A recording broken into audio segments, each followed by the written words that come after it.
Hello, I'm Phil Svitek, 360 Creative Coach, and in this episode, I want to talk about the differences and the adjustments one needs to make in order to be successful, right? Now, before I fully dive in, though, I would like to take the opportunity to invite you to subscribe if you haven't already. That way, get all the various lessons that I put out right when I put them out. Thank you so much if you just did, and thank you if you already did. It truly does mean a lot to me, as I hope it does to you. So, let's get into this, right? The best way for me to pose this is to ask you, what is the difference between number one and number two in a 100-meter race, right? And that can be for running, for swimming, whatever the case, right? And the answer, we're talking like a split of a split of a split of a second type of thing, right? It's a very minuscule.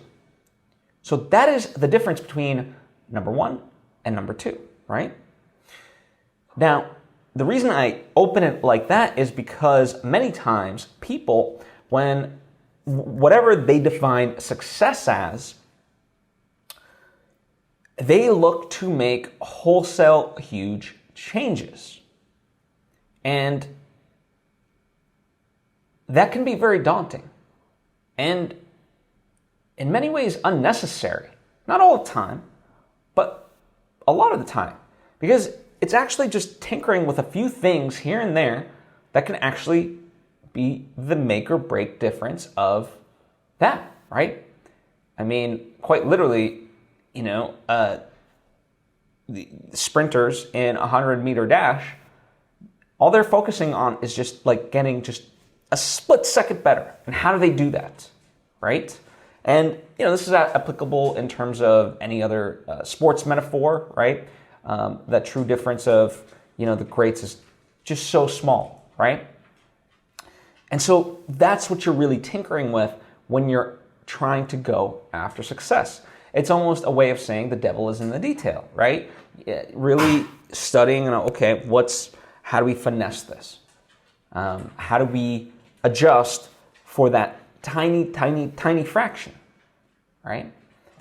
And so in that sense, I think that's a good approach to it because, again, too many people have this grand notion that I have to just completely abandon, it's the baby with the bathwater syndrome, right? Just get rid of everything. And it's like, no. A lot of the stuff that, identify the good habits, yes, and be like, okay, these are the good habits. Let me keep doing those. But what can I do? Just the minor things to make an improvement, And don't be discouraged if it doesn't always come right away. A lot of this stuff isn't necessarily instantaneous. But try it, and try to measure it in some sort of way as well. Create, journal, create parameters and stuff like that and see like, okay, let's say as a writer, am I more, do I have a better time writing in the morning, or in the evening, middle of the day, whatever it is, right? Just try to do these things and see an experiment, right? You can't really go wrong. So just try it out and make those small adjustments, as necessary. Anyway, that's the lesson I have for you today. I hope it helps. As always, if you have any questions or thoughts of your own, comment down below or hit me up on social media at Phil Svitek. I would love to converse with you. Likewise, if you appreciate what I do and would like to, go further with things and get more direct help, well, that's what my Patreon page is for, patreon.com/PhilSvitek.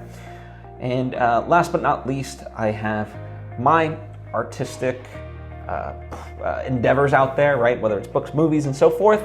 And, if you're curious about that and want to check those out, all of them are linked to in the description box. Supporting that stuff helps support this because, it's a symbiotic relationship.